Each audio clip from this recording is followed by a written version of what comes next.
Assalamualaikum warahmatullahi wabarakatuh. Kami dari kelompok 2 yang beranggotakan saya Linda Mutiara Pradana, Nabila Nurrohmah, Cantika Canda Aprilia, Yunita Putwi Trianti, Reni Tri Yuliana, Ria Puspitasari, dan Armitas Fitrianing Safira akan mempresentasikan tentang akuntansi internasional yang bertema perkembangan dan klasifikasi. Yaitu yang pertama, perkembangan. Faktor-faktor yang mempengaruhi akuntansi nasional yaitu yang pertama, sumber pendanaan. Di negara-negara dengan pasar ekuitas yang kuat seperti Amerika Serikat dan Inggris, akuntansi memiliki fokus atas seberapa baik manajemen menjalankan perusahaan profitabilitas dan dirancang untuk membantu investor menganalisis arus kas masa depan dan resiko terkait pengungkapan dilakukan sangat lengkap untuk memenuhi ketentuan kepemilikan publik. Yang kedua, sistem hukum.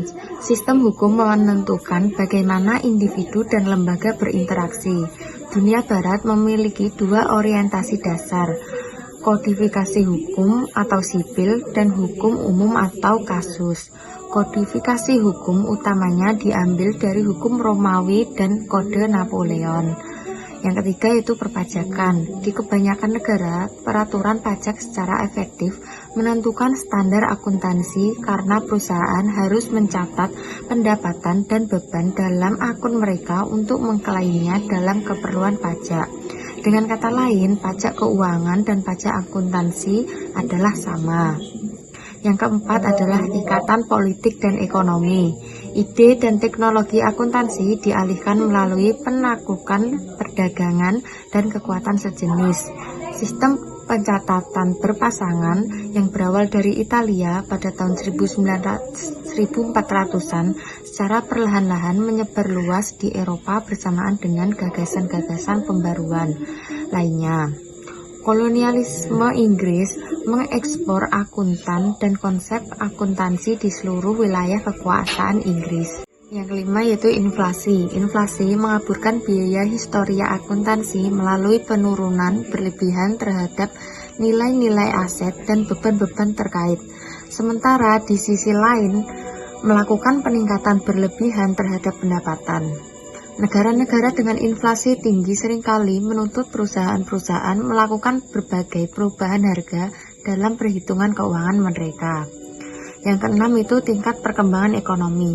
Faktor ini mempengaruhi jenis transaksi usaha yang dilaksanakan dalam suatu perekonomian dan menentukan manakah yang paling utama. Ketujuh, tingkat pendidikan. Standar dan taktik akuntansi yang sangat rumit akan menjadi tidak berguna jika disalahartikan dan disalahgunakan. Sebagai contoh, pelaporan teknis yang kompleks mengenai varian perilaku biaya akan berarti apa-apa, kecuali para pembaca memahami akuntansi biaya. Lalu yang terakhir, yang kedelapan itu adalah budaya. Di sini, budaya berarti nilai-nilai dan perilaku yang dibagi oleh suatu masyarakat. Variabel budaya mendasari pengaturan kelembagaan di suatu negara. Baik, saya akan menjelaskan tentang hot side mendasari 4 dimensi budaya nasional atau nilai nasional. Yang pertama adalah individualis, merupakan kecenderungan terhadap suatu tatanan sosial yang tersusun longgar dibandingkan terhadap tatanan sosial yang tersusun ketat dan saling tergantung. Yang kedua adalah jarak kekuasaan, merupakan sejauh mana hierarki dan pembagian kekuasaan dalam suatu lembaga dan organisasi secara tidak adil dapat diterima. Yang ketiga adalah penghindaran ketidakpastian, merupakan sejauh mana masyarakat tidak merasa nyaman dengan adanya ambiguitas dan suatu masa depan yang tidak pasti. Yang terakhir adalah maskulinitas, merupakan sejauh mana peran gender dibedakan serta kinerja dan pencapaian dapat dilihat, atau nilai-nilai maskulin yang tradisional dan ditekankan daripada hubungan serta perhatian, atau nilai-nilai feminim yang tradisional. Selanjutnya akan dijelaskan oleh rekan saya. Selanjutnya yaitu perkembangan dan klasifikasi. Klasifikasi pendekatan terhadap perkembangan akuntansi itu ada 4. Yang pertama, berdasarkan pendekatan makroekonomi. Praktik akuntansi didapatkan dari dan dirancang untuk meningkatkan tujuan makroekonomi nasional. Tujuan perusahaan umumnya mengikuti dan bukan memimpin kebijakan nasional, karena perusahaan bisnis mengkoordinasi kegiatan mereka dengan kebijakan nasional. Dan yang kedua yaitu pendekatan mikroekonomi. Akuntansi berkembang dari prinsip mikroekonomi, fokusnya terletak pada perusahaan secara individu yang memiliki tujuan bertahan hidup. Untuk mencapai tujuan ini, perusahaan harus mempertahankan modal fisik yang dimiliki. Dan yang ketiga, berdasarkan pendekatan disiplin independen. Akuntansi berasal dari praktek bisnis. Akuntansi dianggap sebagai fungsi jasa yang konsep dan prinsipnya diambil dari proses bisnis yang dijalankan, dan bukan dari cabang keilmuan seperti ekonomi. Bisnis menghadapi kerumitan dunia nyata dan ketidakpastian yang senantiasa terjadi melalui pengalaman, praktek, dan intuisi. Dan yang terakhir, yang keempat, berdasarkan pendekatan yang seragam. Akuntansi distandarisasi dan digunakan sebagai alat untuk kendali administratif oleh perusahaan pusat. Keseragaman dan pengukuran pengungkapan dan penyajian akan memudahkan informasi akuntansi dalam mengendalikan seluruh jenis bisnis.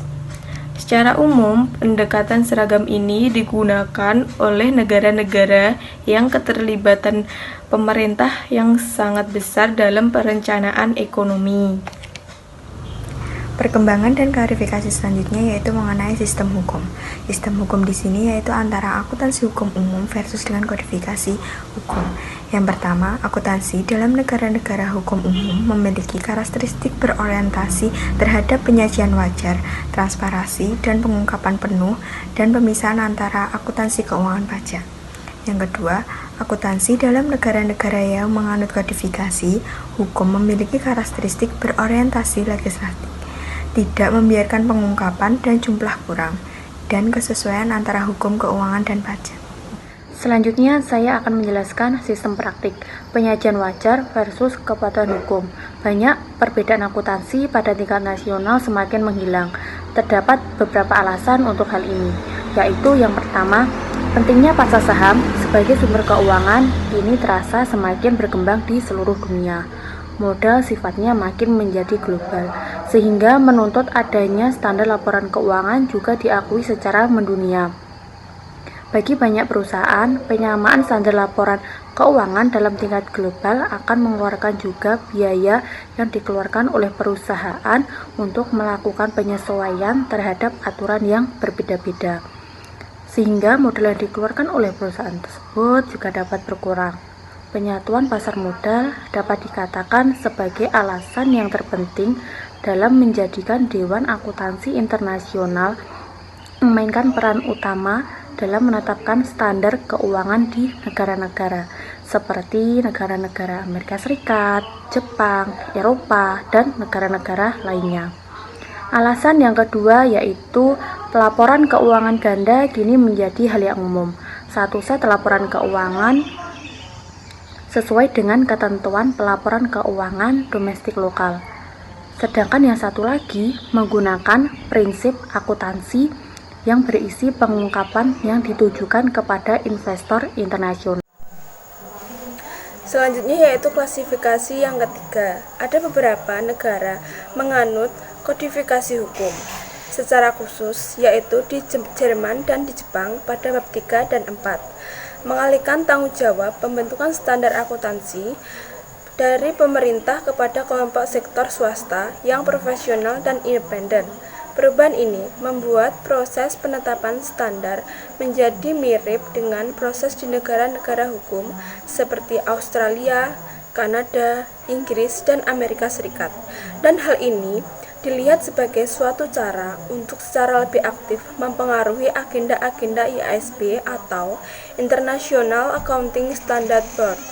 Poin ini menunjukkan bahwa kerangka kerja yang lain selain sistem hukum diperlukan untuk mengklasifikasikan akuntansi di seluruh dunia. Selanjutnya, saya akan menjelaskan klasifikasi didasarkan pada penyajian wajar versus kepatuhan hukum, menjelaskan akuntansi di dunia sekarang ini, pembeda antara penyajian wajar dan kesesuaian hukum yang menimbulkan pengaruh besar terhadap banyak permasalahan akuntansi, seperti 1. Depresiasi, di mana beban ditentukan berdasarkan penurunan keuangan suatu aset selama manfaat ekonomi atau jumlah ditentukan untuk tujuan pajak. Yang kedua, sewa guna usaha yang memiliki substansi pembelian aset tetap atau properti diperlakukan seperti sewa operasi yang biasa.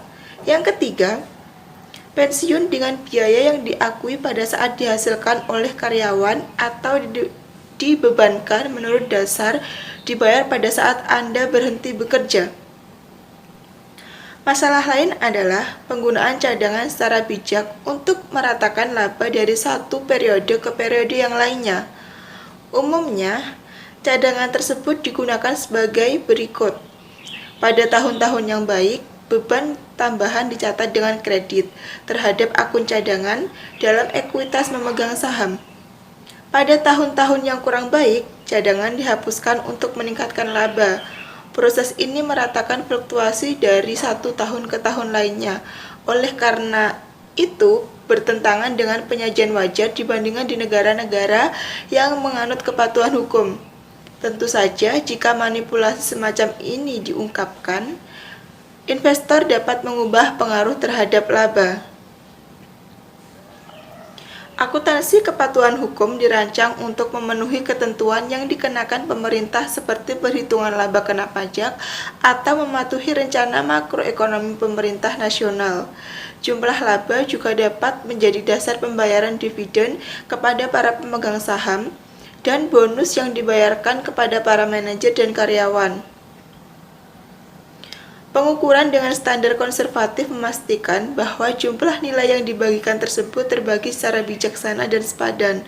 Pola yang rata dalam laba dari tahun ke tahun berarti pajak, dividen, pembayaran bonus akan menjadi lebih stabil.